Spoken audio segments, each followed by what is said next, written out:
Tim Cook qui laisse entendre que l'IA arrive très bientôt chez Apple. Il y a des leaks de Google Gemini qui ont fuité quand même sur Internet. Tu as compris, on est en mode actu IA. Aujourd'hui, on va explorer tout ce qui s'est passé récemment dans la sphère IA. Let's go. Salut les amis, bienvenue sur la chaîne Dozit Tech. Ici, on parle d'intelligence artificielle. Si tu es intéressé par le sujet, n'oublie pas de t'abonner, d'activer la cloche de notification pour être au courant à chaque fois qu'on poste une vidéo. Aujourd'hui, on parle actu IA, on va explorer voilà tout ce qui s'est passé dans la sphère IA récemment et voilà, on va décortiquer, analyser tout ça dans cette vidéo comme on le fait d'habitude. On va déjà commencer par donc le Gemini Ultra. Il y a des leaks quand même du Gemini Ultra qui ont fuité sur Internet. Le changelog de Google qui a fait l'objet d'une fuite vient de révéler 3 annonces majeures quand même du côté de Google AI à venir à partir du 7 février, c'est-à-dire ce mercredi. Déjà, dans un premier temps, Bard sera rebaptisé Gemini. Voilà. Il y aura plus Bard, il y aura cette fois-ci Gemini. Le chatbot de Google s'appellera désormais Gemini, qui fait référence à leur modèle de langage Gemini. J'ai l'impression qu'il veut mettre en avant le plus possible la marque Gemini. Ensuite, le Gemini Advance, c'est-à-dire le Bard Advance qui devait comporter le Gemini Ultra, va être probablement lancé au cours de cette semaine. Et ça, c'est très intéressant à rappeler que le Gemini Advance sera donc une forme de chatbot payant. C'est l'équivalent de la version payante de ChatGPT, par exemple. Si on doit faire l'analogie avec ChatGPT, c'est à ça que ça ressemble. Il y aura une version payante de Bard qui va très bientôt se renommer Gemini Advance, qui va être payante maintenant avec des fonctionnalités un peu plus avancées. Donc on va aussi parler de Tim Cook, PDG de Apple. Il y a aussi une grosse news qu'on va aussi explorer dans une autre vidéo, c'est-à-dire l'Apple Vision Pro qui a été lancé la semaine passée, dont on n'a pas véritablement exploré, analysé les contours. Donc il y aura une vidéo spéciale sur l'Apple Vision Pro. On vous présentera en détail à quoi ça sert réellement, quels sont les cas d'usage quand même de l'Apple Vision Pro. Est-ce qu'il y a réellement un avenir pour l'Apple Vision Pro? Est-ce que l'Apple Vision Pro va suivre les traces du Google Glasses? C'est à voir, c'est à analyser, décortiquer en détail. On fera une vidéo là-dessus. En tout cas, Tim Cook a annoncé donc Apple AI un peu plus tard cette année. Donc au cours de cette année, certainement, on va voir quand même des fonctionnalités, des nouveautés IA du côté de Apple. On va pas voir que l'Apple Vision Pro, on va pas voir que des nouveautés du côté de l'iPhone, mais on va aussi voir Apple intervenir aussi dans cette tendance qu'est l'intelligence artificielle en intégrant certainement de nouvelles fonctionnalités, de nouveaux modèles de langage, de nouvelles applications aussi derrière. Donc en grosso modo, faudra nous attendre à voir Apple sortir quelque chose qui a trait quand même à l'intelligence artificielle au cours de cette année. On va aussi parler d'un nouveau modèle de langage aussi, Qwen VL+, d'Alibaba cette fois-ci, qui gagne tranquillement du terrain voilà dans le monde des LLM multimodaux avec ses capacités de vision égales à celles du GPT-4, égales ou supérieures même à celles du GPT-4. Donc cette IA serait actuellement tendance du côté de la Chine actuellement, mais on n'en parle pas assez et donc j'ai décidé de la partager quand même avec vous aujourd'hui. C'est Qwen VL+. Donc pour y accéder, vous pouvez le retrouver sur Hugging Face. Donc sur Hugging Face, vous pouvez retrouver Qwen VL+.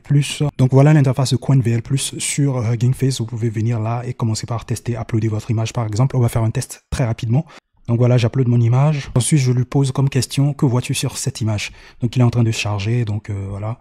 On va tout simplement attendre pour voir l'horizon.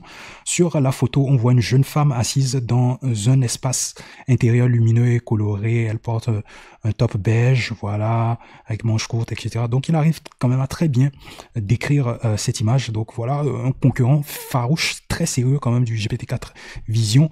On reviendra un peu plus en détail sur le Qwen VL+, et comment est-ce qu'on peut l'intégrer dans une application IA.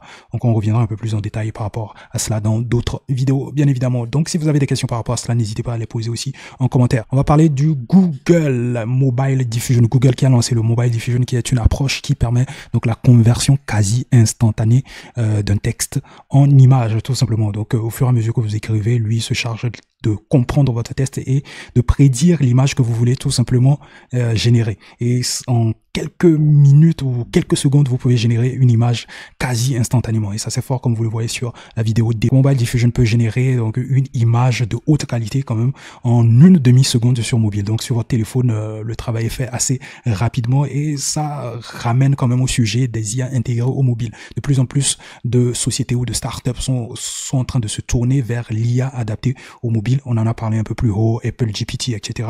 Donc il y aura quand même cette tendance IA qui va être transposée, qui va être ramenée dans le monde des smartphones. Et ça, je trouve ça ultra intéressant. Dites-moi ce que vous pensez de cette évolution en commentaire, tout simplement. Donc, on va terminer ce tour d'horizon des actualités IA par Hugging Face qui a lancé donc une alternative gratuite open source du GPT Store d'OpenAI. Donc, le GPT Store d'OpenAI, il existe bien sur ChatGPT. Maintenant, il y a sa version open source qui est disponible. Désormais, vous pouvez créer vos propres GPTs. Et ce qui est intéressant ici, c'est qu'il y a une pléiade de modèles de langage que vous pouvez intégrer dans vos différents assistants. Et ça, c'est super, super intéressant. Donc là, lorsque vous allez sur Hugging Face /chat/assistant, vous allez voir les différents assistants qui sont créés. Voilà, assistant / GPTs en quelque sorte. Et donc, vous avez la possibilité de créer n'importe quel assistant. Voilà, n'importe quel assistant qui va faire une tâche spécifique. C'est littéralement des GPTs. Sauf que là, vous avez une pléiade de modèles de langage que vous pouvez attribuer donc à ces GPTs là. Donc lorsque je fais create assistant par exemple, là vous avez les différents modèles qui sont disponibles et ce sont des modèles open source. Vous avez le code Llama, le Mistral 8X7B, le modèle numéro 1 en tout cas en ce moment, côté open source c'est lui le numéro 1 quand même, un Mistral, voilà. Vous avez donc une large sélection de modèles de langage open source que vous pouvez sélectionner et utiliser pour votre assistant. Ensuite vous uploadez tout simplement l'image de votre assistant, un peu comme sur le formulaire de votre GPT, de création de votre GPT sur ChatGPT, donc c'est pareil. Ensuite, vous donnez un nom, une description si possible, hein, c'est très important. Ensuite, vous avez le User Start Message, par quel message vous commencez par exemple la session de chat lorsqu'un utilisateur se connecte à votre assistant par exemple.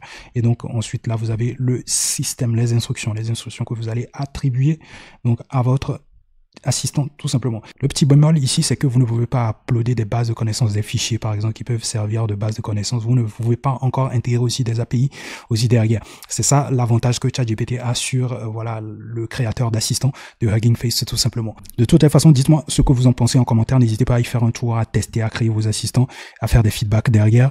Et moi, je vous retrouve tout simplement à la prochaine. Prenez soin de vous. Peace out.